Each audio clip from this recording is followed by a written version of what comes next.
नूर पर जलवाबार बावकार उलमा अहले सुन्नत हाजिरीन मजमा दूर दराज से समाअत करने वाली इस्लाम की मुक़द्दस शहज़ादियाँ, अस्सलामु अलैकुम व रहमतुल्लाहि ताला व बरकातुहू। नहमदुहु व नुसल्ली व नुसल्लिमु अला रसूलिहिल करीम, अम्मा बाद। फ़ाऊज़ु बिल्लाहि मिनश शैतानिर रजीम, बिस्मिल्लाहिर रहमानिर रहीम। क़द जाअकुम मिनल्लाहि नूरुन व किताबुम मुबीन। क़ालन नबिय्यु सल्लल्लाहु तआला अलैहि वसल्लम, अव्वलु मा ख़लक़ल्लाहु नूरी। सदक़ल्लाहु मौलानाल अज़ीम व सदक़ा रसूलुहुन नबियुन आमीनुन मतीउन करीम। व नहनु अला ज़ालिका लमिनश शाहिदीन व शाकिरीन वल्हम्दुलिल्लाहि रब्बिल आलमीन। आमीन। बहक़्क़ि ला इलाहा इल्लल्लाहु मुहम्मदुर रसूलुल्लाह सल्लल्लाहु ताला अलैहि वसल्लम। आयतुम मिन आयतिल्लाह, मोजज़तुम मिन मोजज़ाति रसूलिल्लाह। क़ाते बिदात, गुले गुलज़ारे कादिरियत, चश्मे रुश्द व हिदायत, पैकरे इल्म व हिकमत, आला हज़रत इमाम अहमद रज़ा ख़ान फ़ाज़िल बरैलवी अलैहि रहमतो रिज़वान ने अपने आका की विलादत इस अंदाज में बयान फरमाया कि सुबह तैबा में हुई बढ़ता है बाड़ा नूर का। सुबह तैबा में हुई बढ़ता है बाड़ा नूर का। सदका लेने नूर का आया है तारा नूर का। और या रसूल अल्लाह, मैं गदा तू बादशाह, मैं गदा तू बादशाह, भर दे प्याला नूर का। मैं गदा तू बादशाह, भर दे प्याला नूर का। नूर दिन दूना तेरा दे डाल सदका नूर का। और तेरी नस्ले पाक में है, तेरी नस्ले पाक में है बच्चा बच्चा नूर का। तेरी नस्ले पाक में है बच्चा बच्चा नूर का। और हम मानते भी हैं कि नबी की नस्ले पाक में जो बच्चा सुबह क़यामत तक पैदा होगा, अहले सुन्नत का हर फर्द उसे नूर तस्लीम करता है। और आपने हमारे उलमा से बराबर सुना है कि हम अल्लाह के रसूल को नूर ही मानते हैं।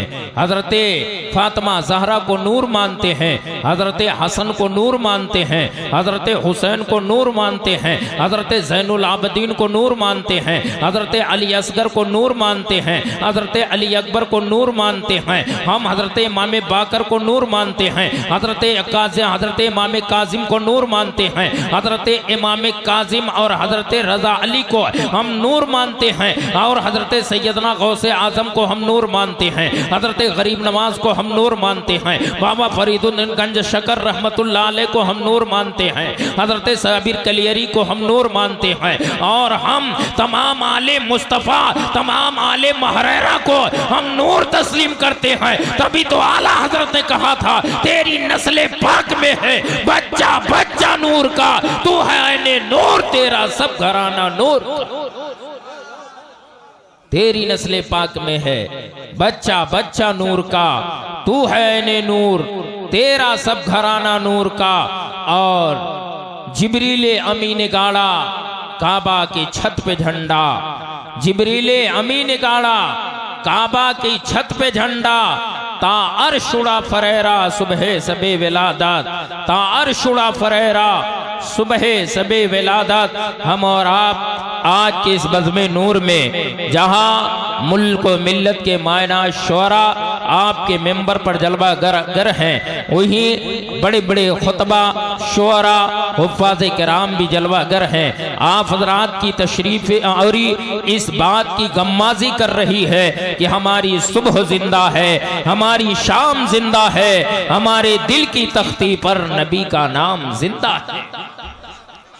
मुसलमानों, हम और आप अगर आज की शब में इकट्ठा हुए हैं तो आप अंदाजा लगाएं, दिल पर हाथ रखें, सोचें कि आज हम और आप इस रात की तारीकी में, और काफी रात गुजर चुकी है, हम और आप बैठे हुए हैं। आखिर क्यों?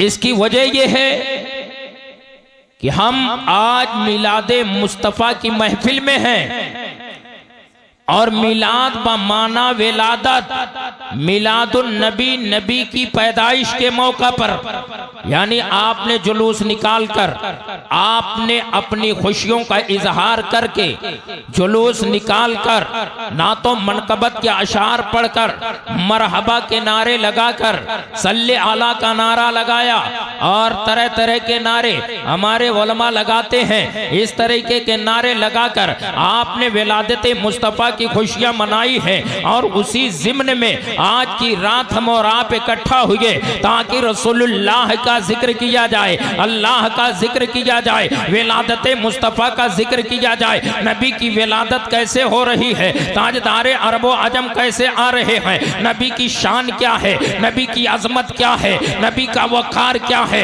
तो मैं खुलकर इस मेंबर से आवाज दे दूं प्यारे कि आज की रात में एक अब्दुल है ही नहीं बल्कि हजारों गुलामे मोहम्मद अगर चाहे कि मुस्तफा की अजमत का माहक कहो बयान कराए तो नहीं कर सकते, क्योंकि आला हजरत इमाम अहले सुन्नत, इमाम इश्क व मोहब्बत, ताजदार अहले सुन्नत, शर्माए इल्म व फन, गव्वासे बहरे मारिफत, कंजुल करामत, जबलुल इस्तिकामत, सैयदी सरकारे आला हजरत ने जब अपने नबी की अजमत को बयान किया, अपने नबी के वकार को बयान किया, अपने नबी की बुलंदी को बयान किया, तो दुनिया वालों को बता दिया कि ये दुनिया वालों अगर तुमसे कोई पूछे नबी की शान क्या है तो उससे कह देना कि सबसे आला होला हमारा नबी, सबसे बाला वाला हमारा नबी, खल्क से औलिया, औलिया से रसूल, और रसूलों से आला हमारा नबी। कौन देता है? देने को मुंह चाहिए, देने वाला है सच्चा हमारा नबी। सब चमक वाले उजलों में चमका किए, अंधे शीशों में चमका हमारा नबी। नारे तकबीर, नारे रिसालत, मसलके आला हजरत, सरकार की आमद, आका की आमद, नारे तकबीर, नारे रिसालत। वाह सुभान अल्लाह, सुभान अल्लाह। सब चमक वाले उजलों में चमका किए, अंधे शीशों में चमका हमारा नबी। तो आज उस रसूल आजम सल्लल्लाहु अलैहि वसल्लम की बात होनी है। हजरात, आपने बहुतेरी तकरीरों के अंदर आपने समाअत फरमाया है कि आकाए करीम सल्लल्लाहु ताला अलैहि वसल्लम की ज़ाते बाबरकात हजरत अब्दुल्लाह के घर में हजरत आमिना खातून के बतने पाक से 12 रबीउल अव्वल शरीफ के दिन, 12 रबीउल अव्वल शरीफ में की तारीख और दोशंबा के दिन सुबह सादिक हजरत अब्दुल्लाह के आंगन में हजरत आमिना के बतने पाक से कायनात का दूल्हा जलवागर होता है, कायनात का आका जलवागर होता है। लेकिन मुसलमानों आओ, क्या आपने कभी सोचा कि आमिना के बतन में आने से पहले वो नबी की जात कहाँ थी? आमिना हजरत अब्दुल्लाह के सुल्ब में आने से पहले पहले नबी ये करीम सल्लल्लाहु अलैहि वसल्लम की कैफियत क्या थी, जिसे हम जमाने वाले और तमाम आशिक रसूल इस ज़ाते मुस्तफ़ा के नाम से जानते हैं, इस ज़ाते मुस्तफ़ा जाने रहमत सल्लल्लाहु अलैहि वसल्लम के नाम से जानते हैं। और अपने इश्क का अंदाज़ा पेश करते हुए अपने नबी पर हर महफिल में हर मेंबर महराब से आवाज़ देते हैं कि मुस्तफ़ा जाने रहमत पे लाखों सलाम, शमे बज़ में हिदायत पे लाखों सलाम, शहर यारे यरम ताजदारे हरम, नौ बहारे शफाअत पे लाखों सलाम। हर मजलिस के इख्तिताम नाम पर हम दीवाने कहते हैं। काबे के बदरुद्दोजा तुम पे करोड़ों दरूद, तैबा के शम्सुद्दोहा तुम पे करोड़ों दरूद, और कोई खैब क्या तुमसे नीहा हो भला, जब ना खुदा ही छुपा तुम पे करोड़ों दरूद। आज हम ये कहते हुए नजर आते हैं, कभी आपने सोचा कि आमिना के बतन में आने से पहले पहले नबी की जात कैसी थी? हजरत अब्दुल्ला के सुल्ब में आने से पहले पहले नबी की जात कैसी थी? हजरत इब्राहिम की पेशानी में आने से पहले पहले ये नबी की जात कैसी थी? और नबी की जात का आलम क्या था? तो आओ देखें मुसलमानों, आज मैं नबी की विलादत से पहले की बात बता रहा हूँ कि नबी मक्के में पैदा नहीं हुए हैं, उस वक्त नबी करीम सल्लल्लाहु अलैहि वसल्लम का हाल क्या है? हज़रात आइए अल्लाह रब्बुल इज्जत की बारगाह में आओ। रब्बे काबा इरशाद फरमाता है, कुरान की आयत करीमा शाहिद अदल है। कुरान पढ़ने वालों कुरान पढ़ो, कुरान उठाने वालों कुरान को उठाओ और कुरान को खोलो, कुरान की आयतों पर नजर डालो और वरक गर्दानी करो। ये तुम्हें कुरान के पैगाम दे रहा है। कुरान से पूछो नबी है क्या? ये तो कुरान फरमाता है, खद जाअकुम मिनल्लाहि नूरुन व किताबुम मुबीन। जब मोहम्मद रसूलुल्लाह के ताल्लुक से कुरान से पूछा गया है, ये कुरान नबी के ताल्लुक से बयान फरमा दे।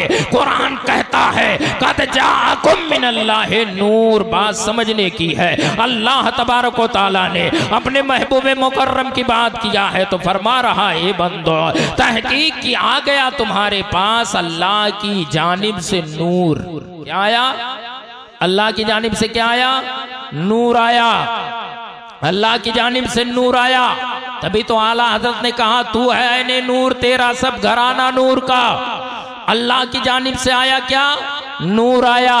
और फिर अल्लाह ने फरमाया, कद जाअकुम मिनल्लाहि नूरुन व किताबुम मुबीन। पहले नूर का जिक्र फरमाया, फिर किताबे मुबीन का जिक्र फरमाया। अब हमें उलमा से पूछना होगा, मुफस्सिरीन से पूछना होगा, हम अपने उलमा हुफ्फाज से पूछेंगे, हम अपने मुदर्रिसीन से पूछेंगे, हम अपने इमामों से पूछेंगे कि कुरान में अल्लाह ने जिस ज़ाते गिरामी के ताल्लुक से नूर फरमाया है, उस नूर से मुराद क्या है? अल्लाह ने नूर किसे कहा है? अल्लाह ने नूर किसे फरमाया है? तो हमारे असलाफ बयान फरमाते हैं, उस नूर से मुराद नबी ये पाक की ज़ाते पाक है, रसूलुल्लाह की ज़ाते पाक है। अब कुरान किताबे मुबीन से मतलब क्या है? ये तो उलमा फरमाते हैं, किताबे मुबीन से मतलब कुरान पाक है। वही कुरान है जो हमारे घरों में मौजूद है, वही कुरान है जो हमारी मस्जिदों में मौजूद है, वही कुरान मुबीन है जो हमारे मदरसों में मौजूद है। और हद ये है कि वो कुरान सिर्फ हमारे मदरसों में नहीं, हमारी मस्जिदों में नहीं, अल्लाह का करम है कि हमारे बच्चों के सीने में कुरान मौजूद है, हमारे बच्चों के सीने में कुरान मौजूद है। और ये कुरान का बहुत बड़ा मौजज़ा है, ये कुरान का एजाज है। वाह वाह वाह वाह, सुभान अल्लाह सुभान अल्लाह। वरना आसमान से जितनी किताबें नाजिल हुई, जितने सहीफे नाजिल हुए, मैं आपसे पूछना चाहता हूं कि आसमान से कुल कितनी किताबें नाजिल हुई सहीफे मिलाकर? आपको मालूम है? 104 किताबें और सहीफे सब मिलाकर के कितने? 104, जिसमें किताबें भी हैं और सहीफे भी हैं। उनमें से सहीफे और किताबें मिलाकर के 4 किताबें मिली। कौन सी किताबें? 4 किताब जो सबसे अफजल और आला हैं इन सहीफों से। अब वो 4 किताबें कौन कौन है? पहली किताब तौरात है, दूसरी ज़बूर है, तीसरी इंजील है और चौथी किताब का नाम कुरान है। अगर मैं आपसे पूछूं, ये लोगों इन सारी चीज किताबों में जब 4 किताबें सबसे अफजल आला है, तो फिर अब इन 4 किताबों में सबसे अफजल कौन है? 4 किताबों में सबसे आला किताब कौन है? 4 किताबों में सबसे बुलंद किताब कौन है? अगर मैं आपसे पूछूं तो आपका जवाब क्या होगा? आपका जवाब यही होगा, तौरात से अफजल कुरान है, ज़बूर से अफजल कुरान है, इंजील से अफजल कुरान है। तो मैं आपसे फिर सवाल करूंगा, ए मुसलमानों बताओ, तौरात भी अल्लाह का कलाम है, इंजील भी अल्लाह का कलाम है, ज़बूर भी अल्लाह का कलाम है, कुरान भी अल्लाह का कलाम है। ये चारों किताबों में अगर कलाम है तो अल्लाह के हैं। किसी और का कलाम है ज़बूर में? आप कहोगे नहीं। किसी और का कलाम है तौरात में? आप कहोगे नहीं, अल्लाह ही के कलाम को तौरात कहा जाता है, अल्लाह ही के कलाम को ज़बूर कहा जाता है, अल्लाह ही के कलाम को इंजील कहा जाता है, अल्लाह ही के कलाम को कुरान कहा जाता है। तो जब चारों में चारों किताबें अल्लाह का कलाम है तो फिर अल्लाह के कलाम से अल्लाह का कलाम अफजल कैसे होगा? बात समझ में आ रही है? अल्लाह के कलाम से अल्लाह का कलाम बेहतर कैसे होगा? अल्लाह के कलाम से अल्लाह का कलाम बुलंद कैसे होगा? थोड़ा सा इल्मी गुफ्तगू आ गई तो आप बात सुन लें कि अल्लाह ही का कलाम तौरेत भी, इंजील भी, ज़बूर भी और कुरान भी, तो फिर तौरात से अफजल कुरान कैसे, इंजील से अफजल कुरान कैसे, ज़बूर से अफजल कुरान कैसे, जबकि चारों किताबों में कलाम रब का है। किसका है? रब का है। ये तो ऐसे हो गया जैसे मैं तकरीर कर रहा हूँ, कोई मजमा से कल बाहर जाए और ये कह दे कि मौलाना अब्दुल हई खान की तकरीर मौलाना अब्दुल हई खान से अफजल थी, बेहतर थी। कोई मानेगा? यार ये भी जबान मेरी है, आवाज मेरी है, तो मेरी आवाज से बढ़कर कैसे होगी? मेरी तकरीर से बढ़कर कैसे होगी? अभी आपने शोरा से नातो मनकबत के अशार सुने, कोई कल जाकर के कह दे कि यार मौलाना यूसुफ साहब नात पढ़ रहे थे तो मौलाना यूसुफ की नात से बेहतर थी। कोई मानेगा? जात एक ही है। तो जब चारों किताबें, बात समझाने की है और समझने की है, जब चारों किताबों में कलाम अल्लाह ही का है तो फिर अल्लाह के कलाम से अल्लाह का कलाम अफजल कैसे होगा? अल्लाह के कलाम से अल्लाह का कलाम बढ़कर कैसे होगा? तो यारों मुसलमानों याद रखो, ये कुरान की अफजलियत जो तौरात पर है वो कलामुल्लाह होने की बुनियाद पर नहीं है। मैं जवाब दे रहा हूँ, कुरान की अफजलियत जो तौरात पर है वो कलामुल्लाह होने की बुनियाद पर नहीं है। कुरान की अफजलियत जो इंजील पर है वो कलामुल्लाह होने की बुनियाद पर नहीं है, बल्कि कुरान की जो अफजलियत और किताबों पर हासिल है वो कलामुल्लाह की बुनियाद पर नहीं बल्कि लेने की बुनियाद पर है। यानी तौरात आया तो हजरत मूसा ने ले लिया, ज़बूर आई तो हजरत ईसा हजरत दाऊद ने ले लिया, जब इंजील आई तो हजरत ईसा ने ले लिया, लेकिन जब कुरान आया, कुरान तुझे लेने वाले ईसा नहीं है, कुरान तुझे लेने वाले मूसा नहीं है, कुरान तुझे लेने वाले हजरत दाऊद नहीं है, बल्कि ये कुरान आजा तुझे लेने वाले खातमुन नबीयीन आखिरी पैगंबर आमिना का लाल मुस्तफा जाने रहमत जनाब अहमद मुज्तबा मोहम्मद मुस्तफा की जात है जो तमाम अंबिया में अफजल है। जब अफजल जात ने कुरान को लिया तो कुरान की अफजलियत और किताबों पर साबित हो गई। वाह, नारे तकबीर, नारे रिसालत, मसलके आला हजरत, सरकार की आमद, नारे तकबीर, नारे रिसालत। वाह, सुभान अल्लाह, सुभान। कुरान की अफजलियत सारी किताबों पर क्यों है आप समझ गए क्यों है? इसकी वजह यह है कि जब तौरात किताब आई ना तो हजरत मूसा ने, ज़बूर आई तो हजरत दाऊद ने, इंजील आई तो हजरत ईसा ने, कुरान आया ना तो जनाब मोहम्मदुर रसूलुल्लाह ने लिया। तो लेने की बुनियाद पर कलामुल्लाह का मकाम तमाम किताबों से अफजल है, आला है। जैसे तमाम नबियों में मुस्तफ़ा की शान सबसे अफजल है, मुस्तफ़ा जाने रहमत की जात सबसे अफजल है, इसी तरह सारी किताबों और सहीफों में अगर किसी किताब का मर्तबा सबसे आला है, अफजल है, तो वो कुरान पाक है। अब अल्लाह के फरमूदा आयत करीमा को हम और आप देखें। अल्लाह फरमाता है कद जाअकुम मिनल्लाहि नूरुन व किताबुम मुबीन, तहकीक की आ गया तुम्हारे पास अल्लाह की जानिब से नूर और एक रोशन किताब। अल्लाह की जानिब से आया क्या?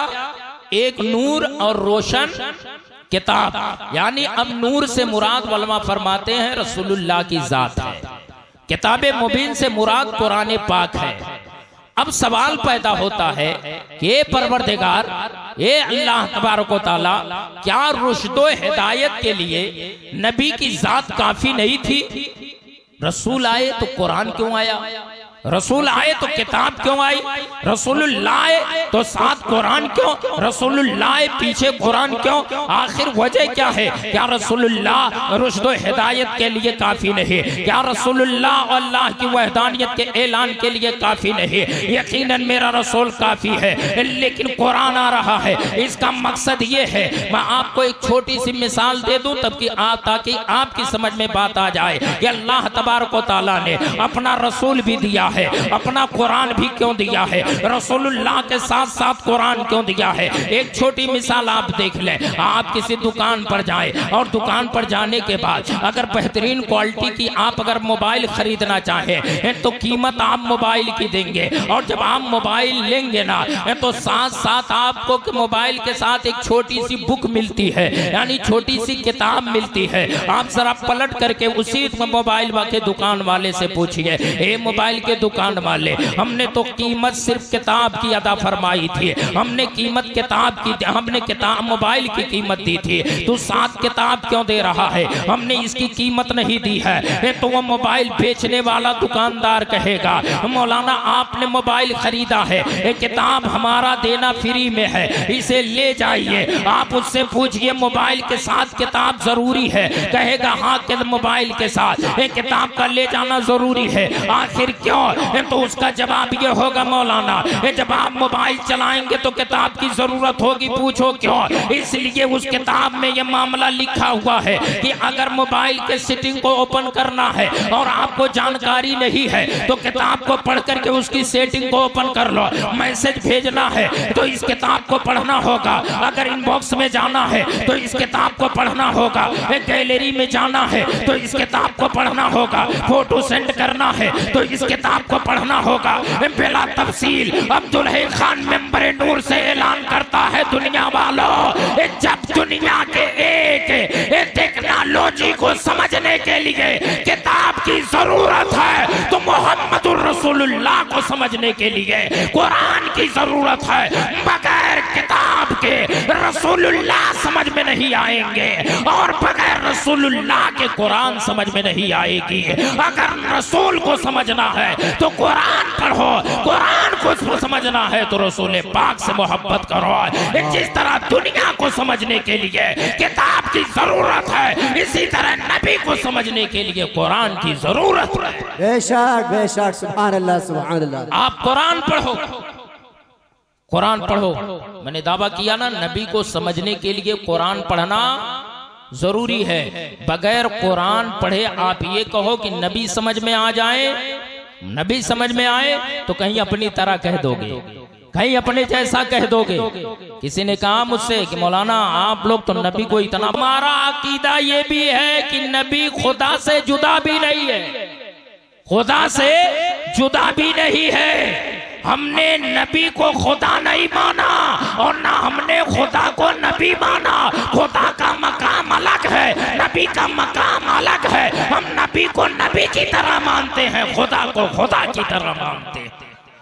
नबी को नबी की तरह, खुदा को खुदा की तरह मानते हैं। कहा मौलाना आप नबी को, नबी की इतनी शान बयान करते हो, इतनी अजमतें बयान करते हो, इतना वकार बयान करते हो, ये कहाँ से लाते हो? मैंने कहा नादान सुन ले, कसम खुदा की, जब इसको मोहब्बत में डूब कर तू कुरान पढ़ेगा तो कुरान की अजमत तुझे भी नजर आ जाएगी, नबी का वकार तुझे भी समझ में आ जाएगा, नबी की बुलंदी तुझे भी समझ में आ जाएगी। मैंने उससे कहा था, नादान सुन, पूरा कुरान मेरे मुस्तफा का खुतबा पढ़ रहा है, पूरा कुरान मेरे मुस्तफा का गीत गा रहा है, पूरा कुरान मेरे मुस्तफा की नात पढ़ रहा है। कुरान समझने वाला हो तो हर आयत में इश्क़ मुस्तफा का उसे जाम मिलता हुआ नजर आएगा।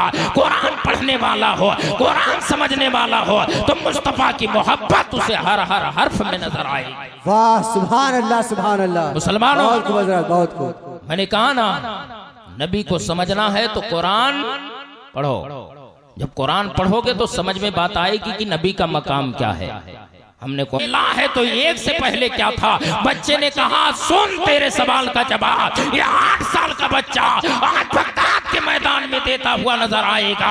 बच्चा सामने डट करके खड़ा हो गया और कहा तुझे गिनती आती है? पादरी ने कहा क्यों नहीं, मैं इतना बड़ा आलिम पादरियों का हूँ, मुझे गिनती नहीं आएगी। कहा अगर गिनती आती है ना तो सुन। अपने हाथ को उठाया, 200 उंगलियों को उठा दिया और कहा गिनती गिन, ये बता कितना है? पादरी ने कहा 1 है। फिर बच्चे ने कहा ये कितना है? कहा 2 है। कहा 2 के बाद क्या है? पादरी ने कहा 3 है। कहा 3 के बाद क्या है? पादरी ने कहा 4 है। कहा 4 के बाद क्या है? पादरी ने कहा 5 है। कहा 5 के बाद क्या है? पादरी ने कहा 6 है। कहा 6 के बाद क्या है? कहा 7 है। कहा 7 के बाद क्या है? कहा 8 है। कहा 8 के बाद क्या है? कहा 9 है। कहा 9 के बाद कहा 10। कहा यहीं तक मकसूद था। अब पलट के चला और 10 के पहले क्या है? कहा 9 है। कहा 9 के पहले। कहा 8 है। कहा 8 के पहले। कहा 7 है। कहा 7 के पहले। कहा 6 है। कहा 6 के पहले। कहा 5 है। कहा 5 के पहले। कहा 4 है। कहा 4 के पहले।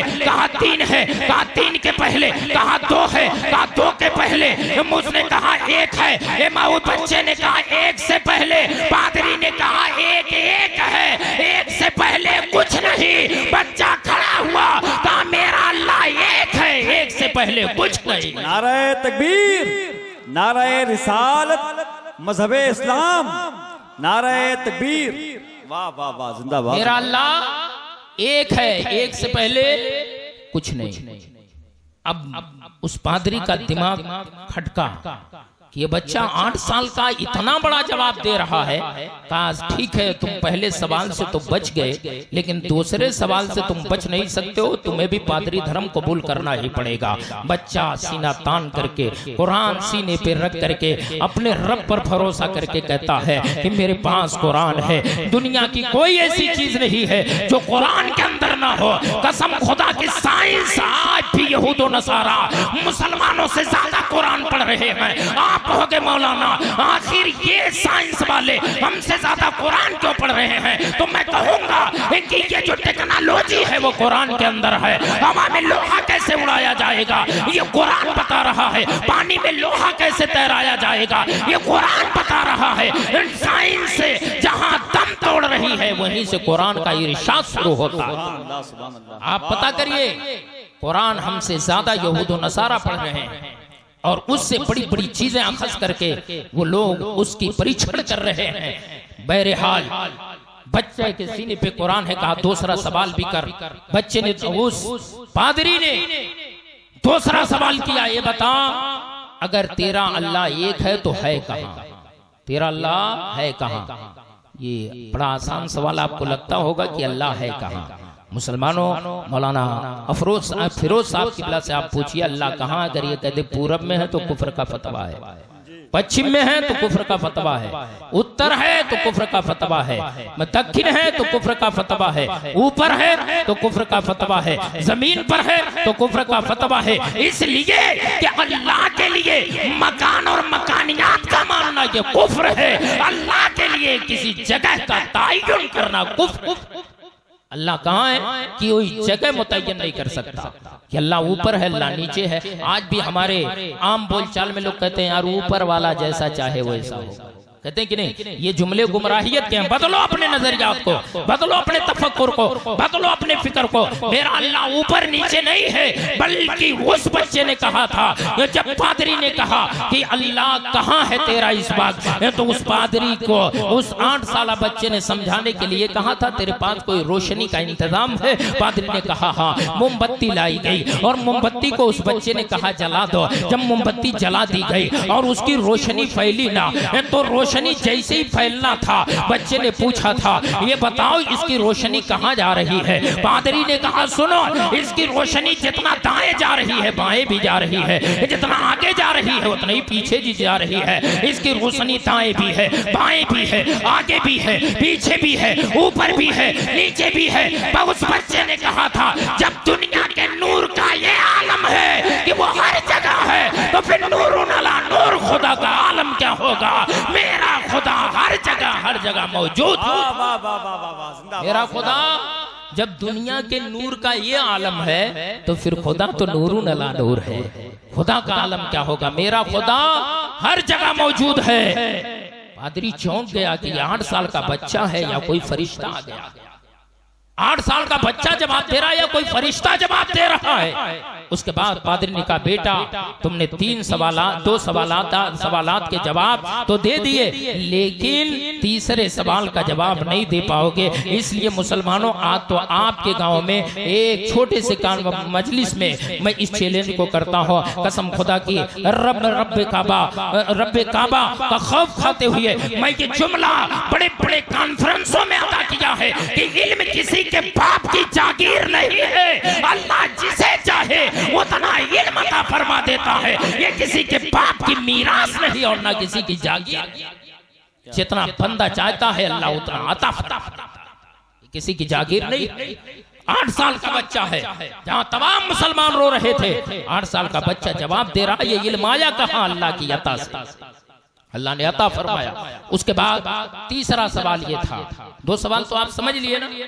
मोमबत्ती जलाया, रोशनी फैली, कहा ये रोशनी कहाँ है? पादरी ने कहा हर तरफ है। तो कहा मेरा खुदा हर तरफ है।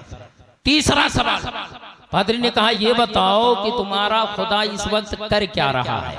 तुम्हारा खुदा इस वक्त क्या कर रहा है? अगर आपको कोई अचानक पूछ ले तुम्हारा खुदा क्या कर रहा है तो अक्ल गायब हो जाएगी। 8 साल के बच्चे से उतने बड़े मजमा में पादरी ने पूछा था कि तुम्हारा खुदा क्या कर रहा है? उस बच्चे ने कहा था कि ये बता कि मुनाज़रे का वसूल क्या है, कि जो सवाल का जवाब देता है वो ऊपर होता है या जो सवाल करता है वो ऊपर होता है? पादरी ने कहा नहीं, जो सवाल करता है वो नीचे खड़ा होता है और जो जवाब देता है वो कुर्सी पर होता है। तो कहा तू मुनाज़रे के खिलाफ बात कर रहा है, कुर्सी पर तू है, नीचे उतर, कुर्सी पर मुझे बैठने दे, नीचे खड़ा होके तू सवाल कर। वो पादरी उतर गया, कुर्सी से नीचे खड़ा हो गया। 8 साल का बच्चा कुर्सी पर बैठा, कहा आप अपना सवाल कर। पादरी ने कहा ये बता तेरा खुदा इस वक्त क्या कर रहा है? कसम खुदा की 8 साल के बच्चे ने कहा था अभी तेरी समझ में बात नहीं आई कि मेरा खुदा तुझ जैसे आलिम को जमीन पर खड़ा कर रहा है और मुझ जैसे बच्चे को कुर्सी पर बैठा रहा है। मेरा खुदा इस वक्त यही कर रहा है। वाह वाह वाह वाह, मेरा खुदा इस वक्त यही कर रहा है। तो मैं इतने लंबे आपके जहन को इतनी दूर ले आया इसलिए कि खुदा का कुर्ब, खुदा का कुर्ब क्या है? अल्लाह है कहां? तो इमाम आजम के उस जवाब से मेरा अल्लाह मौजूद है, हर जगह मौजूद है।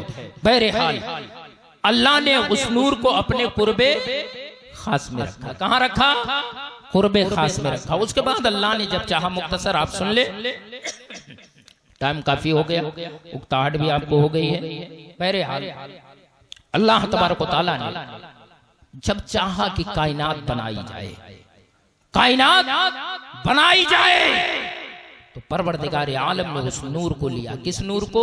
जिस नबी के नूर को अपने नूर से पैदा किया था, उस नूर को लिया और उसी नूर के 4 हिस्से किए। कितने हिस्से किए? 4 हिस्से। एक हिस्से से उसने लौह को पैदा कर दिया, एक हिस्से से कलम को पैदा कर दिया, एक हिस्से से अर्श को पैदा कर दिया, एक हिस्सा बचा, उसके फिर 4 हिस्से किए। इस तरह एक एक हिस्से से परवरदिगार आलम कायनात पैदा करता रहा। कायनात मारी से वजूद में आती रही, कायनात बनती रही। एक वक्त वो आया कि नबी के नूर से पूरी कायनात जगमगाने लगी है, पूरी कायनात पैदा कर दी गई है।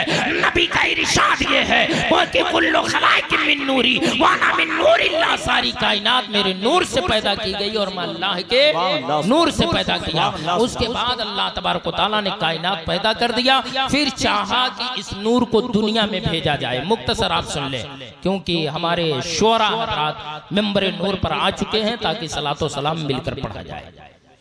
और ये इशारा है, बहरहाल 5 से 10 मिनट मैं आपका वक्त लेकर के विलादत मुस्तफ़ा के ताल्लुक से महफिल है तो बात मुकम्मल हो जाए कि अल्लाह ताला ने जब चाहा इस नूर पाक को दुनिया में भेजा जाए तो अल्लाह तबारक व तआला ने हजरत आदम की तख्लीक फरमाई। अब ये अगर कोई सोचे कि हजरत आदम अला नबीना अलैहिस्सलातो तस्लीम को अल्लाह तबारक व तआला ने इस समय दुनिया में रहने के लिए पैदा किया था, नहीं, बल्कि तमाम फरिश्तों को अल्लाह ने इकट्ठा किया था और इकट्ठा करने के बाद कहा था इन्नी जाइलुन फिल अर्दि खलीफा, ये फरिश्तों में जमीन पर अपना नायब बनाने वाला हो।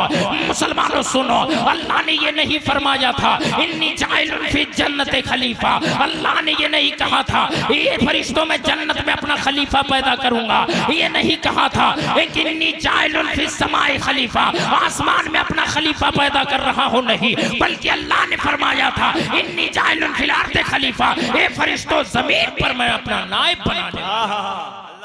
अब अगर वही कोई कह दे आदम ने इतनी बड़ी खता कर दी कि जन्नत से निकाल दिए गए, तो ये हजरत आदम की अता हम पर है, ये अता है। कुछ लोग कह देते ना माज़अल्लाह हमारे बाप आदम से गलती हो गई तो हमसे क्यों नहीं होगी। मुसलमानों, सबसे पहली चीज तो ये उलमा बयान फरमाते हैं नबी जो होता है वो मासूम अनिल खता होता है, बेशक, और जन्नत में आदम से खता रब जाने आदम जाने। मैं तो यही कहूंगा परवरदिगार ये तेरा हुक्म था, तेरी मशीयत थी कि आदम ने कद्दुम खाया और जन्नत से जमीन पर तशरीफ लाया, जन्नत से जमीन पर आई, रब की अता है। ये हजरत आदम अला नबीना की मेहरबानी बंदों पर है कि हजरत आदम ने उस गेहूं के दाने को खाया। बहरहाल आदम की पेशानी के जरिया अल्लाह तबारक व तआला ने नूरे मोहम्मदी को दुनिया में जलवगर किया। कहाँ किया? सरंदीप पहाड़ पर। और सरंदीप कहाँ था? सरंदीप पहाड़ आज भी मौजूद है। ये कहाँ है? श्रीलंका में। लेकिन जब हजरत आदम की पेशानी में ये नूरे मोहम्मदी जन्नत से जमीन पर आ रहा है तो सरंदीप पहाड़ हिंदुस्तान में था। बहुत बाद में आप तारीखें जब उठा करके देखेंगे तो श्रीलंका वगैरह हिंदुस्तान से बहुत बाद में कटे हुए हैं, बल्कि श्रीलंका हिंदुस्तान में था। और जिस सरजमीन ने बढ़ करके अपनी यागौस में नूरे मोहम्मदी को समेटा है वो अरब की धरती नहीं है बल्कि वो हिंदुस्तान की धरती है। और उसे समेटने को देखते हुए डॉक्टर इकबाल ने कहा था कि सारे जहां से अच्छा हिंदुस्तान हमारा, हम बुलबुलें हैं इसकी, ये गुलसिता हमारा। क्या बात है कि हस्ती मिटती नहीं हमारी, सदियों रहा है दुश्मन दौरे जहां हमारा। क्या बात, जिंदाबाद जिंदाबाद। बहरहाल हजरत आदम अला नबीना के नूरे पाक पेशानी से वो नूरे पाक जमीन पर आया।